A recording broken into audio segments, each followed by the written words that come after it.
पहिली बातमी आहे कोरोना विरोधातल्या सर्वात मोठ्या घडामोडीची। कोरोनाच्या लढ्यातल्या सर्वात कठीण काळ मंडळी सध्या सुरू आहे, कारण कोरोनाच्या दुसऱ्या लाटेत भारतात रुग्णांच्या संख्येत विक्रमी वाढ झाली आहे। कोरोना रुग्णांच्या मृत्यूनेही उच्चांक गाठलाय। त्यामुळे देशातल्या जवळजवळ प्रत्येक राज्यात सध्या कठोर निर्बंध लागू करण्यात आले आहेत। पण रुग्णांची वाढच इतकी प्रचंड आहे की सारी रुग्णालय पुन्हा भरून गेली आहेत। लसीकरण तर सुरू झालंय, पण त्याचा वेगही तुलनेनं कमी आहे। या साऱ्या आणि निराशाजनक परिस्थितीत DRDOनं मात्र एका औषधाचा शोध लावलाय। ही चांगली गोष्ट आहे। आणि कोणतं हे औषध, त्याचा कोरोना रुग्णांना काय फायदा होणार आहे हे पाहूयात स्पेशल रिपोर्टमधून।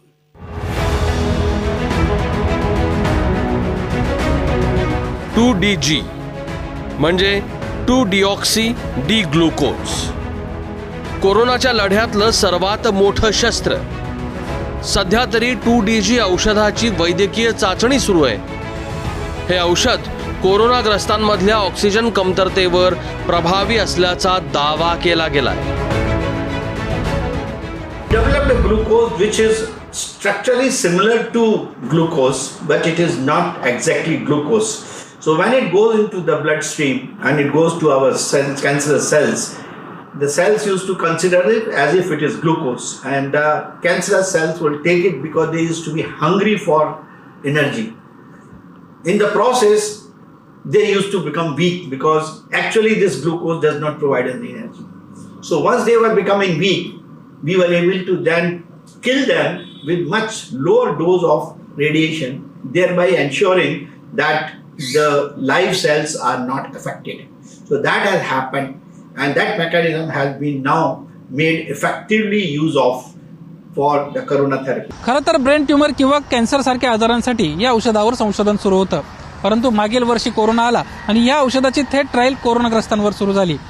या औषधाच्या तिसऱ्या आणि महत्त्वाच्या टप्प्यामध्ये देशातील जवळपास 27 रुग्णालयातील 220 रुग्णांवर या औषधाची ट्रायल करण्यात आली। यामध्ये ज्या रुग्णांना ऑक्सिजनची गरज लागत होती, त्यांची ऑक्सिजनची गरज तिसऱ्या दिवशी कमी झाल्याची माहिती या संशोधनातून समोर आली। कोणत्याही विषाणूच्या वाढीसाठी ग्लुकोजची आवश्यकता असते।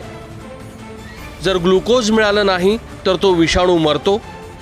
हीच बाब लक्षात घेत 2DG औषधाची निर्मिती झाली। ग्लुकोजचा आभास निर्माण करणारं हे औषध आहे। 2DG औषधाला विषाणू ग्लुकोज समजून खायला जाईल। 2DG औषधात विषाणूला प्रतिबंध करणारे घटक आहेत। 2DG औषधाचं सेवन केल्यानं विषाणू मरेल आणि 2DG औषधामुळे ऑक्सिजनची कमतरताही भासणार नाही। ज्या रुग्णांना ऑक्सिजनची गरज आहे अशांना 2DG औषधानं मोठा फायदा होतोय। 2DG औषध घेतल्यानं रुग्णांमध्ये सकारात्मक बदल जाणवतोय। 2DG औषध हे पावडर स्वरूपात पाऊचमध्ये उपलब्ध आहे। ते पाण्यात विरघळून रुग्णांना द्यायचं आहे। मात्र डॉक्टरांच्या सल्ल्यानुसारच या औषधाचं सेवन करावं असं सांगितलं गेलंय। सध्या या औषधांचा साठा डॉक्टर रेड्डीज लॅबकडे आहे।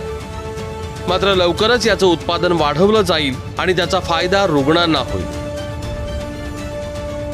हमने पहला एक्सपेरिमेंट इसमें किया था, जिसमें कि वायरस के ऊपर 2DG का इफ़ेक्ट, जिसको 2-डिऑक्सी ग्लूकोज भी कहते हैं, इसका इफ़ेक्ट हमने स्टडी किया था और उसमें हमें बहुत अच्छे रिजल्ट्स मिले थे। ये पाउडर के फॉर्म में आती है, जैसे ग्लूकोज है वैसे ही पाउडर के फॉर्म में आती है, और इसको पानी में घोल के और पेशेंट्स को आराम से दिया जा सकता है। और ये दवा सुबह और शाम 2 डोज पेशेंट्स को दी जाएगी, और इसका ड्यूरेशन लगभग 7 दिन है। पेशेंट्स में 7 दिन तक ये दवा दी जाएगी।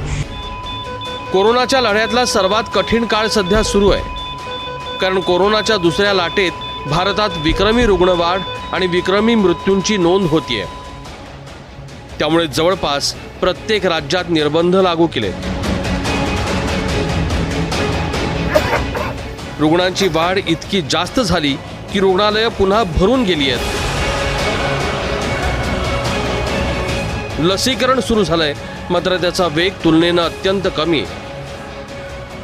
या स्थितीत DRDO कडून झालेलं औषध नक्कीच आशेचा किरण आहे। ब्युरो रिपोर्ट, ABP माझा।